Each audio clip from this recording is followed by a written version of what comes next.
मानिसको जीवन हार र जित, विजय र पराजय, सफलता र असफलता बीच नै झुलिरहन्छ।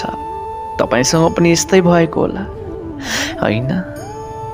जब तपाईँ सफल बन्नुहुन्छ, कुनै चुनौतीमा विजय पाउनुहुन्छ त मन प्रसन्नताले आनन्दको बगैँचामा झुल्न थाल्छ। र जब तपाईँ असफल बन्नुहुन्छ, तब मन दुःख र पीडाको सागरमा डुब्न थाल्छ। तर वास्तवमा सफलता र असफलता के हो त? थोरै ध्यानले सोच्नुहोस्, यो केवल हाम्रो मनस्थिति मात्र हो। हाम्रो पराजय तब हुँदैन जब हाम्रो शत्रु विजय हुन्छ। हाम्रो हार त तब हुन्छ जब हामी पराजय स्वीकार गर्छौँ।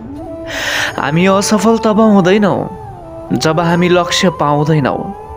हामी असफल त तब हुन्छौँ जब हामी प्रयास गर्न बन्द गर्छौँ।